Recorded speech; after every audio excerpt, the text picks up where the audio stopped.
Okay. Mm. So, my name is Seema, and I lecture for the online campus. I supervise for the online campus, and I teach on the Cape Town campus. I also work full time for Emirates as the deputy dean for the faculty, and I've been teaching this module every semester, I think, for the last 8 years now. So entrepreneurship is something I'm really passionate about, so I really do enjoy it. Okay. Okay. Um, this Yes. Do you want to tell me a little bit about yourself? Wow. I always struggle with this question. I'm 22. I did graphic design at UJ for 2 years, figured I didn't like it. Then Okay. I and then I did entrepreneurship.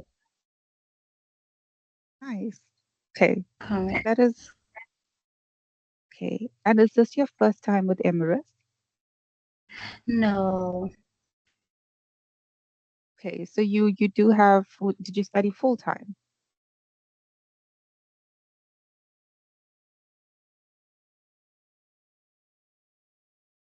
outstanding You- buttons.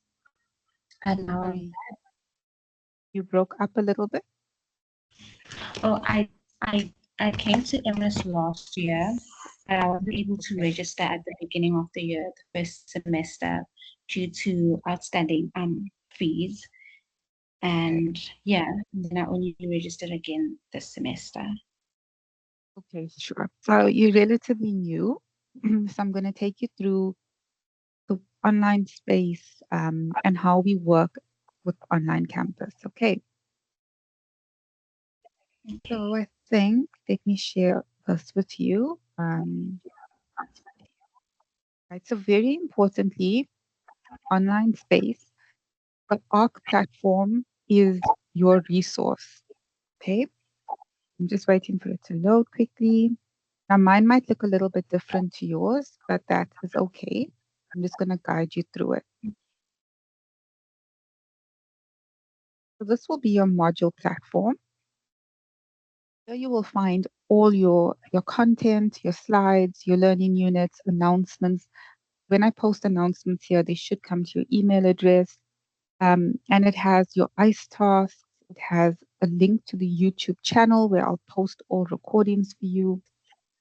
There's a class link for you to join, pacer for you to follow.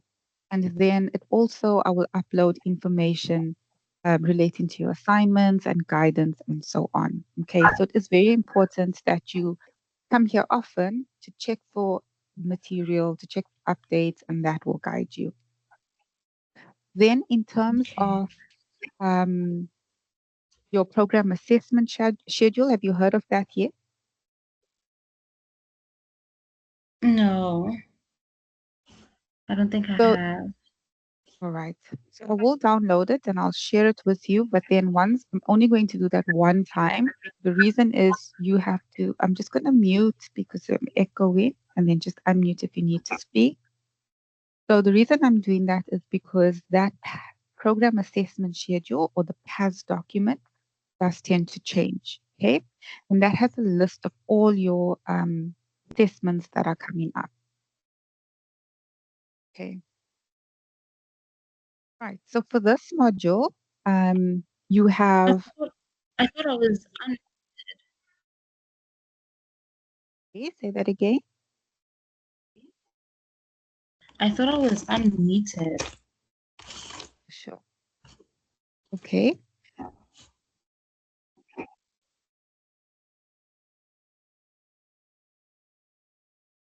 Right. Have you seen your past document, Namile? Yes. Perfect. Okay. So then you will know that for this course, you have two assignments, you have two compulsory ICE tasks, and you have your summative assessment. Okay. Right. Is there anything Okay, that got you want it. to? Thank you. Perfect. You're welcome. And then you do have my cell phone number and my email address? Yes. Please feel free to use that when you need assistance. If you feel lost, if you need to find something, something you're unsure about, just send me a message and I'll try to respond as soon as I can to you. Okay? Right. So this Okay, no class, problem. I do have a question. So, sure. I really struggle with finding the assignments. Do I always go to semester two when finding assignments? Term two, yes. Oh, term two, yes. Yes. Okay, thank you. I will download the assignment and I'll pop it into ARC for you by the end of this week. Thank you so much. All right. So there is one ICE task uploaded on ARC. It's a short multiple choice question, but it does count for marks. So try to at least attempt your first ICE. And then I'll ensure that I have a recording for your assignment up by the end of this week. And just have a look on ARC. There's a YouTube channel. That's where I will populate all recordings for you. Okay. So just picking up from last week, where we just discussed basic business, okay, and what is management, what is a business. This week, we're going to look at entrepreneurship, right? So you obviously chose entrepreneurship because there's something in you that wants to engage in businesses or, start something that you think will be profitable, or you have this innate skill to do something.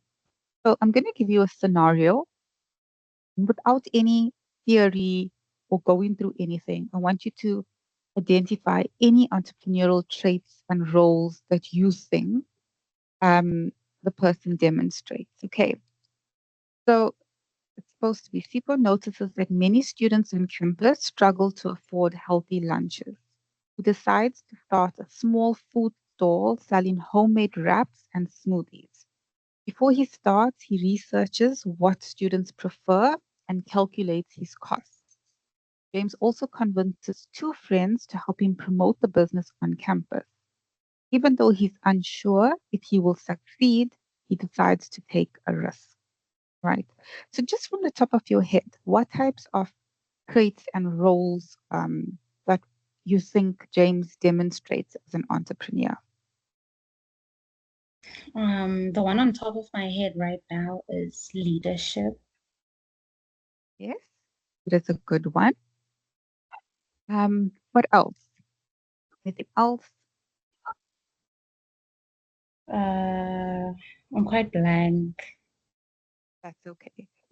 So there's many things, right? And one is leadership because he's taking charge. Um, there are many students on campus. All are struggling to find healthy lunches, but only James identifies a gap. So he has the ability to see opportunities, gaps in the market. He has the ability to take risks because he knows that even though he may not be successful, he's still willing to do it. He is persuasive, so he is convincing other people to join his initiatives, which is leadership as well. And he's being innovative because he sees a problem and he is trying to solve it. Okay. And then, as per your textbook, these are the correct answers. Okay. So, what I'm trying to show you here is that business management within the entrepreneurial realm, this module it does have theory because it's a management module, but it's very practical. And you have to think about it practically. And when you start to do that, things become easy to understand. Okay. So when we look at um, entrepreneurship is the process of creating something, building something that will add value to customers. And in return for adding this value, you get a profit. Okay. That is the process of entrepreneurship. An entrepreneur is someone who starts a business with the intention of being successful and making a profit, even if that business has risk. Okay. So, from the first learning unit where we looked at managers and entrepreneurship, managers go into an organization, they follow a process, and they ensure the organization is successful. Entrepreneurs take risks. They may not have a set of processes, but they see an opportunity and they take it. That is the difference. Okay. We've seen that entrepreneurs are innovative, they're risk takers, they organize, they make decisions, they're leaders, as you pointed out, and they're good at communicating with others, right? But all entrepreneurs go through what we call an entrepreneurial process. So I'm going to ask you, you are doing entrepreneurship. Is there perhaps a role or a business idea that you want to start? Yes, Do you want to that share? would, yes, I would want, I'm really into real estate. That's very interesting. Okay. Um, and have you made any progress in that? Um, well, I started off with assisting real estate agents and Right. just doing their admin Mhm. Right. just to gain knowledge and yeah, Very, that's very smart. Well done. Okay. And that's a lovely business to be in. So just as what you've started, when you, thank you. when you, you're welcome. The first thing that came to your mind was you had an idea. Okay. And that's the first step. To have an idea, to develop something that you want to do, something that a risk that you want to take, a gap that you want to fill. It has to have an idea. Then, once you have that idea, you start to evaluate the different opportunities to gain insights or gain momentum with this idea. So, like you said, you wanted to get into real estate. You then sat and said, okay, how do I learn real estate? Because I can't just walk in. Okay, so do I go and study? Do I shadow somebody? Do I join and do the admin so that I can learn from them? We're given different opportunities and you chose the best one. Okay. The next step now is if you want to start your business, you'll need to do a business plan. Okay, or any entrepreneur. So, business plan is something where you take that to your stakeholders, your investors, your employees, business partners, and it gives them an idea of what you aim to do, your vision for your business. The fourth step, you identify what resources you need to start your business. So perhaps it's a car to move around. Perhaps it's some bit of capital to work with advertising. Um, Maybe an assistant once you become established. So you try to identify everything that you need to make your business successful. Then, once you identified what you need, you decide what is the management and the plan to get this business up and running. What are the processes that need to be put into place?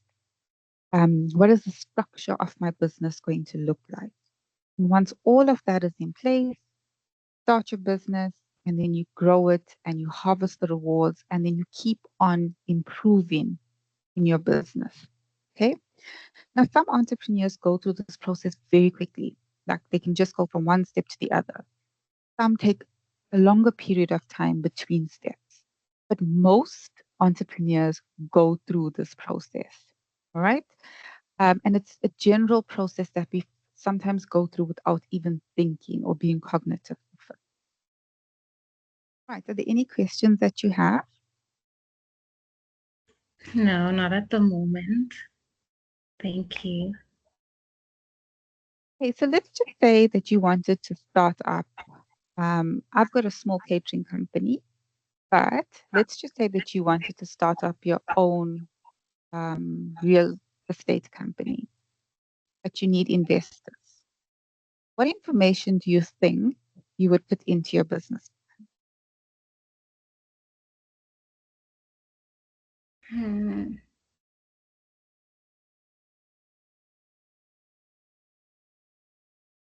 What do you think a business plan should have? Um,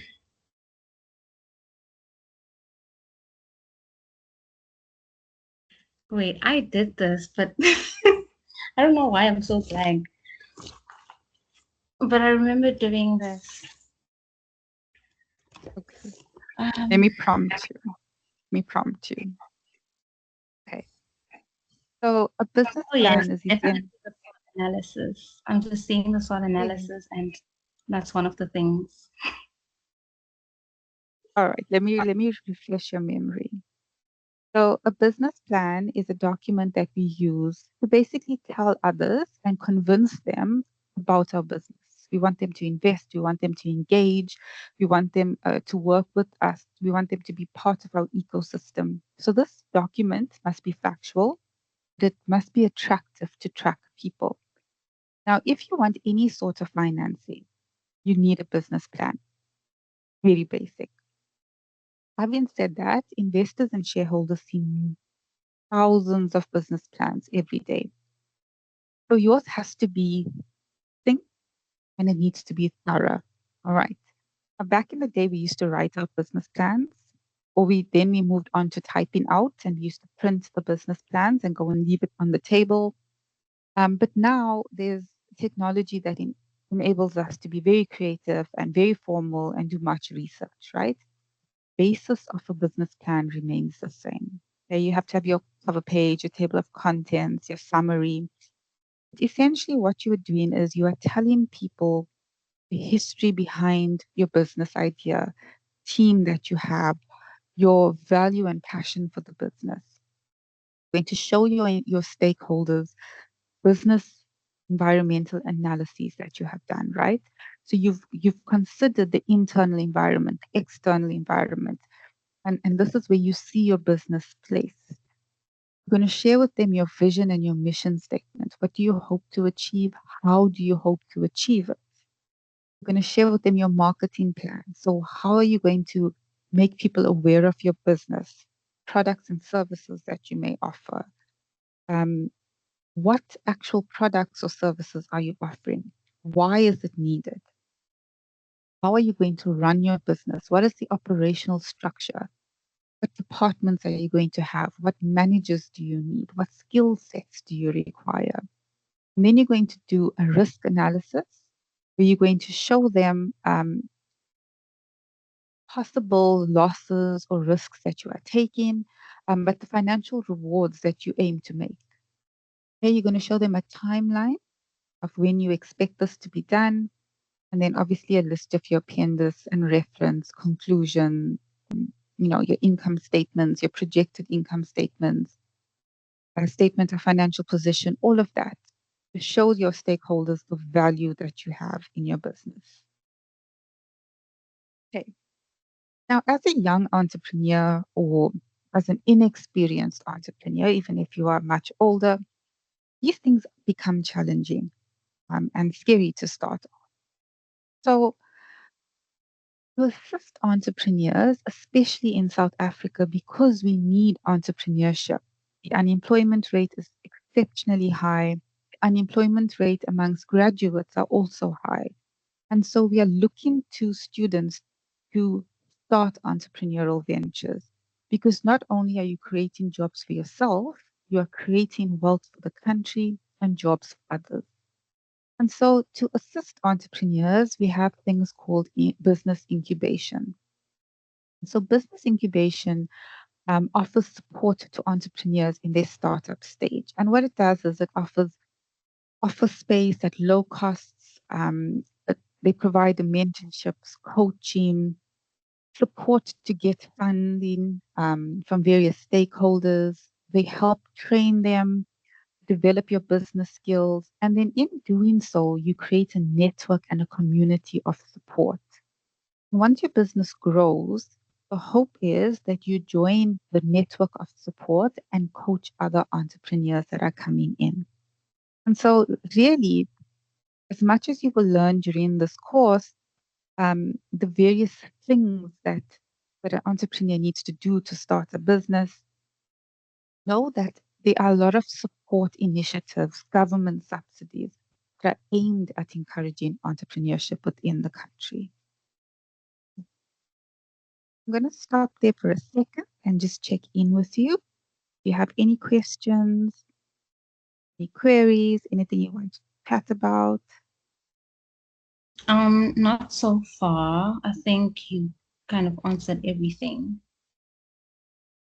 Okay, so let's just say that you want to start your business. What does your business look like? What type of business structure do you need? Right? Now, that's a daunting question for an entrepreneur. So, within South Africa, there's various forms of business types that one can choose from. Okay.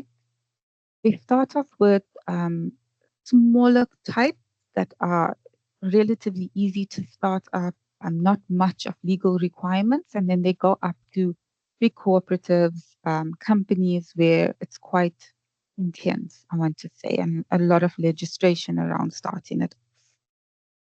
So you have the option to be a sole proprietor. A sole proprietor operates their own business. It's just them. Uh, they don't have a separate legal entity, so they are their business in a sense. If business fails to meet its obligations, their personal assets then can get attached to fulfill those losses of the business.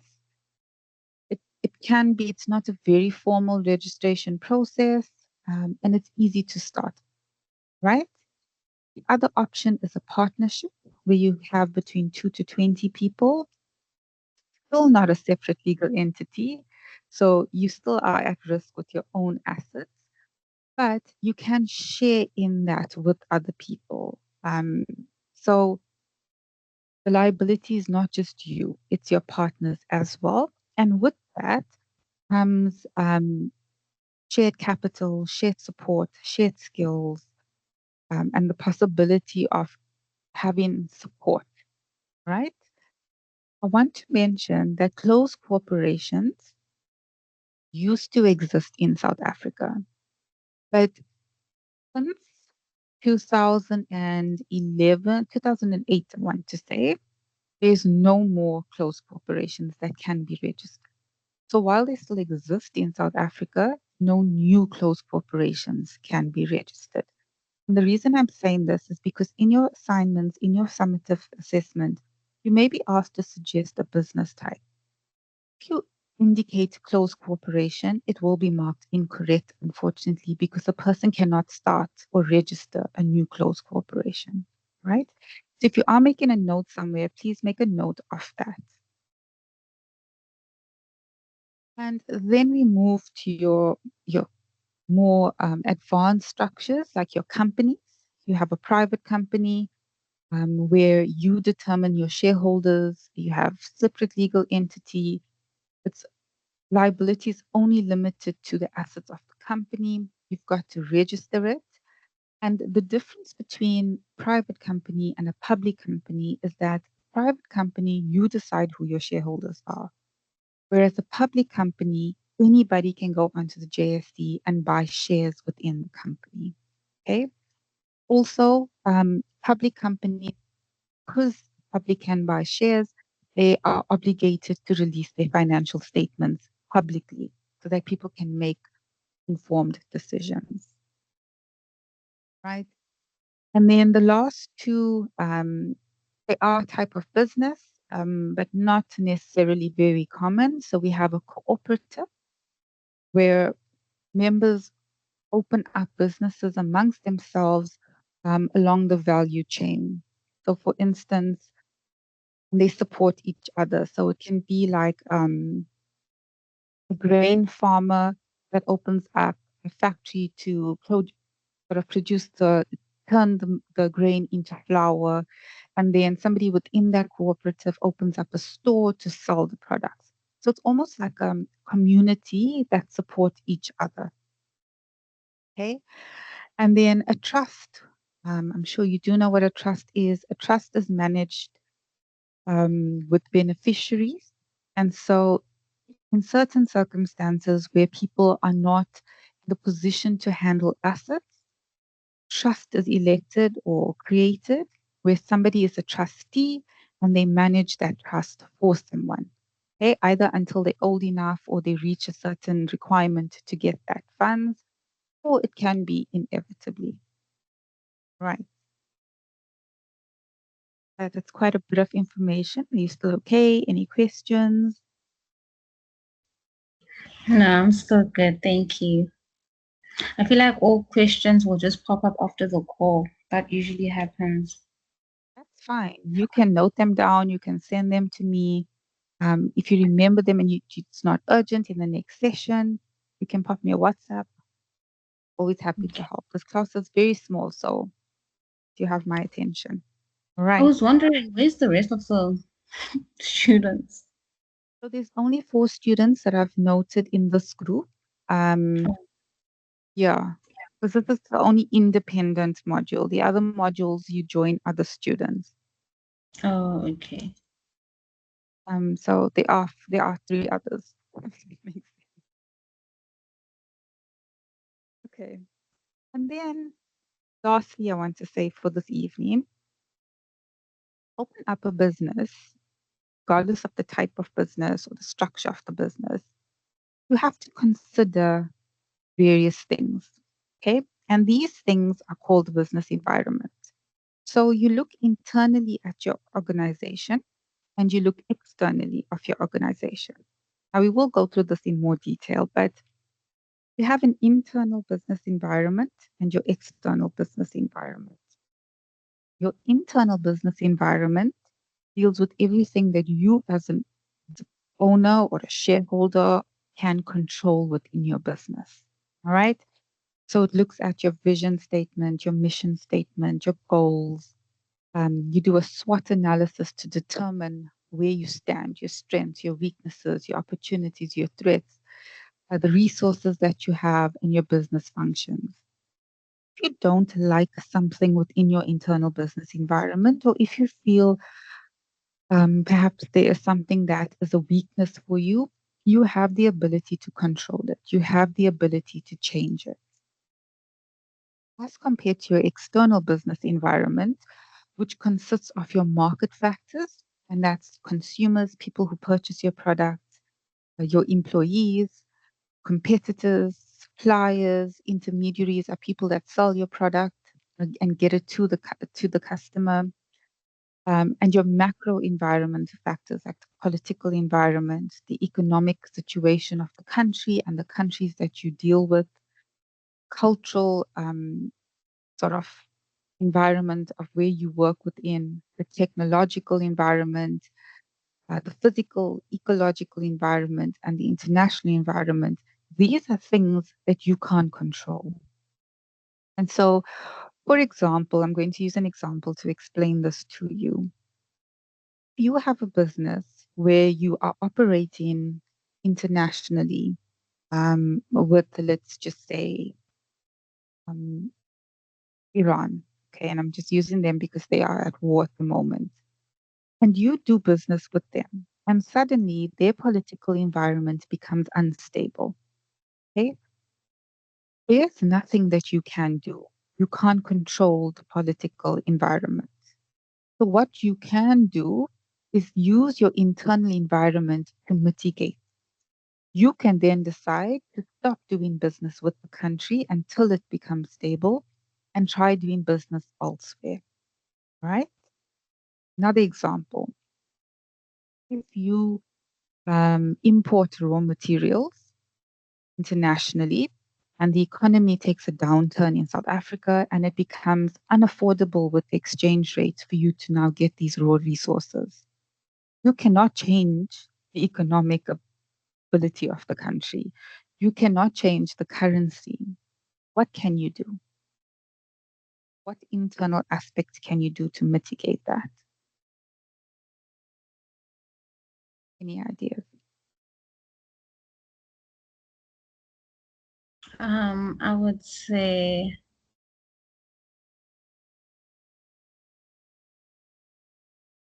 No right or wrong answers, just thoughts.